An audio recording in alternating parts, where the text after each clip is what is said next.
Welcome once again. Guys, redo that. Welcome once again to the Tangent Kings. I am, of course, your humble servant, G. Michael Francis, and my preferred pronouns are, as always, are Apache, Attack, and Helicopter.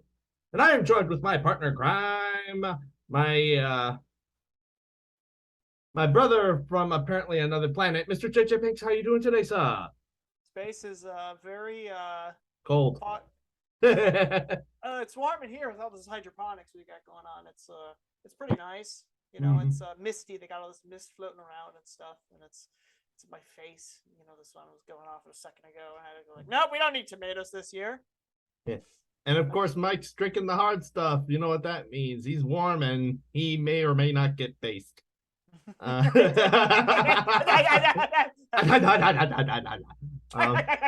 oh, jeez. I'm really appalled, Mike. I am shocked and appalled. I think I know by what, but go ahead. You started the show and you said what your preferred pronouns were, but you had the audacity to not even ask. You just assumed what my pronouns were, and you didn't bother to ask mine. Well, because my truth says I can. Oh, we got a big deal here now. Watch out, guys. We got a huge deal right here. We got a regular Bob Barker walking in here.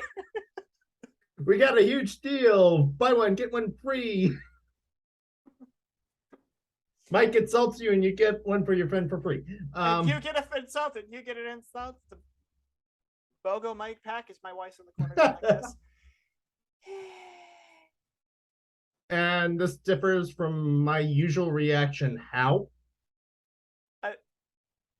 Sorry, were you talking as I was making goo eyes at my wife? Hi, honey.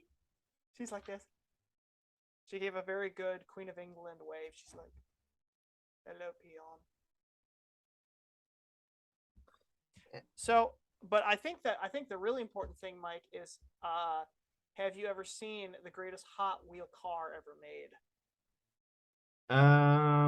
No, I only collected Hot Wheels for a brief time. Oh, that's a shame because I have one in my hand right now. Oh. You know what this is? Well, I can't tell because it's clipping all the time. Let me see if I can fit it in there. This is the Mike Wazowski Hot Wheel car. I should have guessed. That was actually on the tip of my brain. 3 words, Sully. 6-wheel drive. So how do you like the assault on the Rosary this week, Mr. Mike, not Wazowski? Well, I mean, it's not altogether unexpected. I mean, we've been getting this crap for at least the past 500 years. So it's like, please, come on, come up with something new. I mean, yeah, the Rosary is the new hates. Good Lord. I mean, sorry, go ahead. Well, I mean, it's just so silly. It's like I'm at a loss for words. It's like, yeah. Well, yeah, I'm just at a loss for words. Yeah, it's because it's just like. Now, when I first saw it, I thought it was a parody. Because I know there are some people who like put in the Atlantic background and they'll put in like a parody headline. At least I read that somewhere that people will do that. So I thought that's what it was. So I actually did look it up on the Atlantic, and sure enough, there it was. I'm like, well, I mean, it is a very potent spiritual weapon, especially if you know what you're doing. Because the Rosary is basically the Bible on the chain. Because on any given day, we're meditating on certain stories from the Bible. So I like that the way you put that. It's like the Bible on a chain because it kind of implies that it's a weapon. Well, yeah. I mean, like I said, it is a very potent spiritual weapon. It's a 45 millimeter Bible, that's for sure, right there. Yeah. Now, are people going to use it to bash people's heads in for thinking the wrong way? I don't even think that's possible. Okay, you probably could with mine because it's like I don't know what the guy used, but he probably used like freaking carbon steel to make the beads on mine. Or steal. Yeah, the IRS knock on the door, be like, "What's that you got in your pocket there now, lad? You got some carbon steel on a chain. You're gonna knock over and strangle a bank owner now, are you?" I'd say, shut up. It's not even your jurisdiction. Get out of here. Well, you saying shut up makes me kind of think it is my jurisdiction now, boyo. Now, before you start taking the line and saying, "Wait a minute, lad, you're Irish, I'm Irish, why are we both Catholic?" That's where you're wrong. I'm an Irish Catholic atheist. I don't believe in Catholics. I believe in God, just not. No, Catholics. Yeah, there's another contradiction in terms of Christian atheist. It's like, how? Well, you see, because 20 years ago it wouldn't make sense now. But it's 2022. I can make up whatever BS I want to say. And therefore, you can't stop me. I want to be in space because I want to be in space. And that's how we got to my background. So No. let me I got to read you this. Did you hear that the Atlantic altered their title when they got backlash? As a matter of fact, it was the altered headline I saw. So the original one, and this is a little grainy. I'll try to hold it up to the camera. I don't know if it's going to pick it up or not. But basically, it's not. I'll just have to read it to you guys. Yeah, just read it. So it's a picture of the rosary in a circle, except the beads are replaced with gunshot holes in the wall. And it said, and you can look this up if you go on Jack Posovic's Telegram, for example. He's got that up there. He's Catholic, so he was the first to kind of say something about it. But it said, quote, "How the rosary became an extremist symbol." And then, let me see if I can actually make this big enough. And then they changed it. They made the bullet holes just a little bit less big, and they changed it to how gun culture co-opted the rosary. Yeah, because when you pray the rosary, you're unleashing a machine gun barrage on Satan himself. And if you just happen to react to that, well, all of a sudden you see the guy. It's like, going, I mean, fill in the blanks, people. He said the thing I don't like. I got a post wants to text me. Hey. That's what chat's like. And then the last one is how extremist gun culture is trying to co-opt the rosary, and then they get rid of the bullet chain rosary. Then they just make it a picture of just a regular plain old rosary. Trying to co-opt, yeah, more like some heretics trying to make it, what Grandma just sort of quaintly did in the corner. Grandma got shot down by the Catholics, just flying in her car home from Christmas Eve. And for our viewers in Belfast, I'd like to offer my heartfelt apologies for that. Belfast, more like Belfast. I'm gonna just drop it down to regular fast because we could do some prayer over here. Okay, but jokes aside, the Northern Ireland aside, I guess my question to you, Mike, is, I mean, a lot of this, frankly, organized, what would you call it, organized media hate directed at Catholics. I mean, you guys have been used to that. You've been like I said, we've been getting it for like the past 500 years. Yeah. It's like, come on, come up with something new. I mean, although it does call to mind something Bishop Sheen once said. He said, only a very small amount of people actually hate the Catholic Church. The rest of the people hate what they think the Catholic Church is. I mean, for example, some people think the Catholic Church says, well, the Bible has to be interpreted exactly this exact way, verse by verse. No, what it actually does is it sets a sort of a boundary, but beyond that, have at it. Almost in a way, the hierarchy of the church, it's church leadership. It's not like saying you will believe this or else. It's just saying this is the framework that you're going to operate in. It's almost in a way, it's like a. Well, it's like, don't go past this point because you're edging off. You're edging a little close to a falsehood there. Go gadget heresy. Poop. Exactly. Like, for example, and I've actually heard this preached once where somebody use the Bible to say that uh, that Christ or Jesus only became the Christ slash the Son of God when he was baptized, and to say that he was a disciple of John the Baptist, both of which I'm pretty sure are against official church teaching. The former being the heresy of adoptionism. Someone's been watching too much Last Temptation of Christ. Oh, don't get me started on that. See, so have you ever seen that film at all? I've watched about half of it. I've seen bits and pieces of it, and that was bad enough. So Scorsese. So let me kind of put it this way: have you ever heard of the term, Mike, intellectualizing evil? I may have heard of the concept, just not the term. So it's a way. It's a way. It's a way that I'll put it this way. So instead of keeping something in the context of, oh, this is good, this is evil, what you want, if you're trying to demoralize a group of people or a way of thinking, or get people to think in terms of your ideology, you say, well, you see, this thing has a lot of complexity and nuance to it. You see, I'll take an extreme example. It's like, pedophilia is a very complicated, natural, inbred phenomenon that we can't just write off sex perverts as disgusting people because they're people just like you, stuff like that, right? So, okay, yeah. They kind of use a lot of words. They say this is a really deep intellectual context. I would hear that a lot in college, right? So you'd have people who just like professors. The term I heard for that is sophistication. Yeah, and you could say that as well. I mean, my dad had the best definition for that.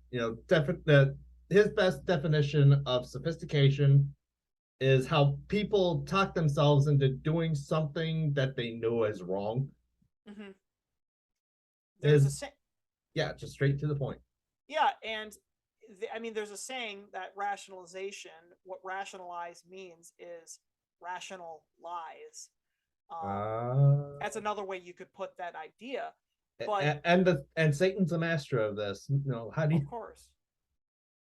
Yeah, and so it's like I said, I saw this all in college, all over the time. Like they would just get so tied up into these knots, and I'm just saying, they get so tied up in a discussion and kind of get away from the principle to the degree where they're just like saying, well, genocide isn't bad if you're cleansing the gene pool from the unmentionables. And yeah, I know the Nazis did that, but the Nazis were terribly evil, but they had some good ideas about social stuff like that. The reason why I mentioned like I'm pretty sure that in that crowd was Margaret Sanger, John D. Rockefeller. Absolutely right.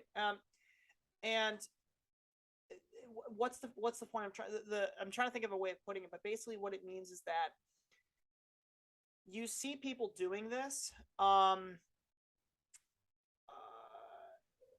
you create sympathy not only for villains, and not only in stories, but the villains, like not just like deviants in society, you know what I mean? Yeah, well, in stories they do it to the villains too, like the new Maleficent movie that came out a few years ago. Yeah. It's like, I'm sorry, why can't a villain just be unapologetically evil? Yeah.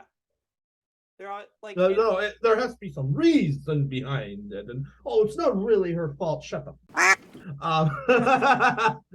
Mike's got more bleeps in, and I haven't even sworn yet. That's a couple drinks for you boys. And it's not to say that you can't tell a story about an anti-hero, but there's a trend to do that. And the reason why I'm mentioning this is the points here is that Scorsese, I think, is somebody who's a very talented filmmaker, but he's somebody that's a really great example of intellectualizing evil. So, for example, if you see Gangs in New York, the point he's trying to make, and it's a great film in the sense that it's very captivating, but the point he's trying to make is there is nothing special about America or Americans. They are just as violent and will kill anybody that doesn't look like their tribe. They're as tribalistic and brutal and evil as literally everyone else. There's no difference between them. Catholics are terrible. They're violent people. Protestants are terrible. They're violent people. And they're all horrible. They're all sinful human beings. And yeah, each person here and there might have certain redeeming qualities, but they're bad. And you see that in that film. You see that in a lot of his other films. You certainly see that in The Last Temptation of Christ, where Christ turns into sort of a limp-wristed beta male. And he's just like, he struggles with his identity, man, and he goes to a sex show where Mary Magdalene is, and he's just so, and it's disgusting. It's disgusting because Oh, I gotta show you a clip because I think, and I might just clip it in and I'll show it to you after I'm done recording because there's another point I wanted to get to. But no, Oprah Winfrey several years ago had an Orthodox priest on, or no, not sorry, had a few ministers, like a priest and a couple of Protestant ministers on her show, just to kind of discuss it and talk niceties about it. And this Orthodox priest stands up and just tears into him. I'll probably, like I said, I'll clip it in. But ooh, please do. yeah, but yeah, otherwise there's another point I wanted to get to, and we're sorry, this is going to be somewhat abrupt, but we have a tendency of running out of time on the show. But yeah, speaking of rationalizing evil, how about that raid on Mar-A-Lago? Oh my god! And it's the funniest thing because if you watch the what was the one FBI agent that was on CNN, and he says, "Well, we here at the FBI don't really like the term raid. We prefer the term executed the search warrant," which is like.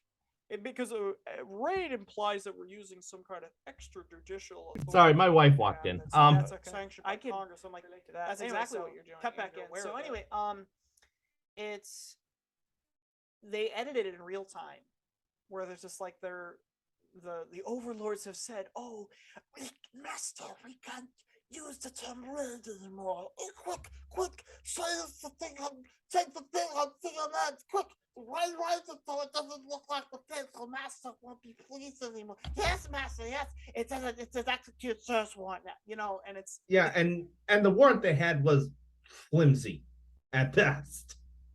Can I quote? Go ahead.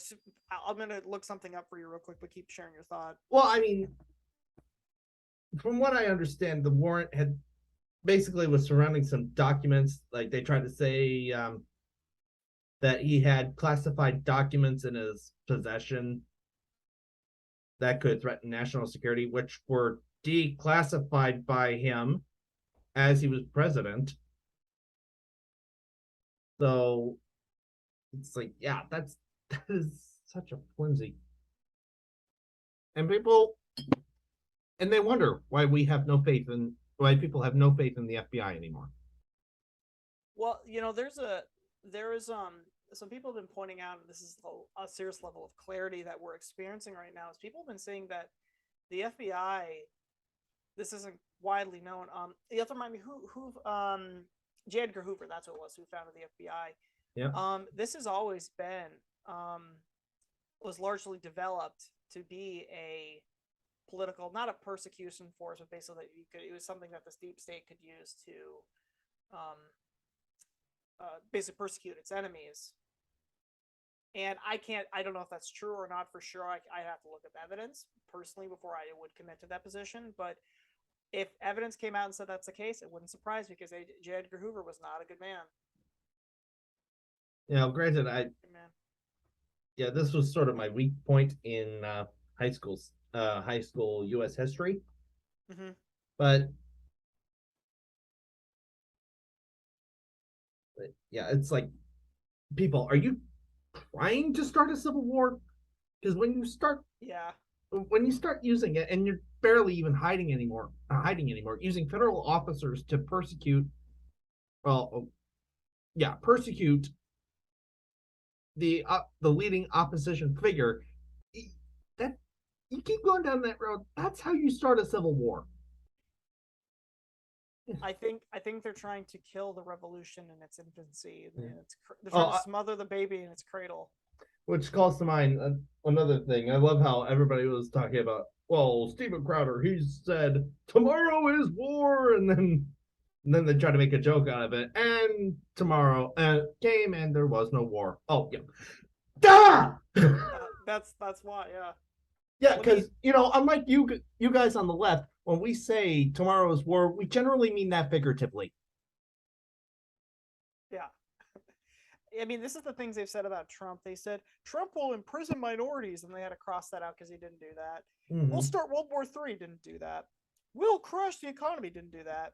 he said countries in Africa are bleep hole countries. Didn't do that, or he said that, but it's like, well, but it was true. the countries in Africa, many of them are just they're in terms of their administration, they're socialist countries.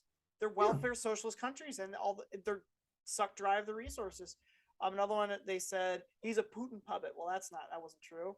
He's gonna put kids in cages. Remember that? Yeah, and then they showed a picture from the Obama administration. Yeah, or they're comparing that to, it's basically gas chambers from World War II. And I'm like, okay, yeah, you're definitely a rational person. Then he said Trump told people to drink bleach to cure COVID. I'm like, yeah, that didn't happen. Stormy Daniels, didn't that poof up? Trump said very fine people, referring to black people. Like, I don't know what you're talking about there. There's a P tape, January 6th. And finally, they're on nuclear secrets in his safe. Mm-hmm. And this is another little meme here. I gotta post these in the group chat, but the guy's like, it's a guy crying and he looks like a PC principal. He's like, come on, bro, please listen, the FBI raid was legit. Come on, man, really, don't worry about the Epstein judge, okay? Look, just look at the war, bro. Nuclear weapons, bro. This is time. We don't even have a dossier. There is a war, we just can't see it right now, bro. Come on, trust me, bro. There's legit intel this time. The government wouldn't just lie about weapons of mass destructions, man. They would lie about that. And let me read you this last one here. This is the really pertinent one. They said, and Jack also said this as well. He said, he posted on his Telegram and his Twitter, he said the DOJ affidavit is based on that New York Times article Maggie H wrote a while back, mixed in with hearsay and innuendo. That's why they won't release it. Mm-hmm. What do you think about that? I mean, it's just typical government vagary. Yeah, it's, like I said, these people think we're stupid. Now, granted, I can be a case study of that. I realize that now, because recovering I realize idiot. What? Would you say would you say you're a recovering idiot? Well, I'm a rambling idiot. I know, because sometimes I get on a roll and then I forget where I'm going. You're fine. But yeah, they think we're stupid. It's like, trust us this time because, I mean, sure we messed up Russiagate, sure we messed up XYZ, all the other things, but we're right this time, guys. It's like, need I remind you of a certain parable of a boy crying wolf? So yeah, even if it were true, how likely do you think people are going to believe it? So a question on that: did you grow up with the version where the wolf ate the kid, or the one where the kid finally convinced the town, "Hey, there's a wolf there," then they go kill the wolf? The former. Yeah. Actually, the version I grew up with was the wolf actually devoured the entire town. Hey. And that's because I kept setting off the home alarm. But that's the way the cookie crumbles. Yep. But still, yeah, just trust the FBI. And because apparently we had to look into Melania's closet for some reason, which, believe it or not, I wasn't able to get video of it, but I did get audio. Melania's closet? Yeah, of the FBI agents going through Melania's closet. You have some insider information, Mike? Yeah. You want to hear it? Yeah. What kind of relationship do you have with... Oh, so pretty. I feel pretty and witty and gay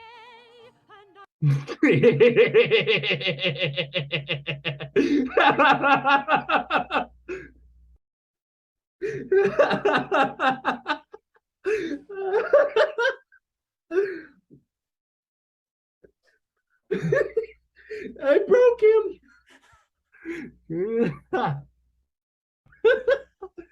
Because that's what they were doing, right? And thank you all for coming to the Tangent Kings. I am your host, G. Michael Trebusay J. Benkarika Mikano. Copyright pending. Try saying that 5 times fast. Anyway, I think that's a good place to stop. So thank you guys for tolerating us for the past half hour or so. Be sure to like, comment, subscribe, all that good old jazz. Oh, next week I want to get another tangent meme review out. Good. And I will post your homework somewhere on the screen here. But other than that, other than this guy's face, just open season, anything that has to do with current events. Current events, yes. Anything that has to do with this guy. That too. Good God, I didn't know that was possible. Get You actually made him vaccinated. creepier. Get vaccinated. There's even better. Not to be outdone by this guy. My boy Denzel Cucker. Very good. Peace. All right. Fox and Bonham, guys. We love you. Have a good night.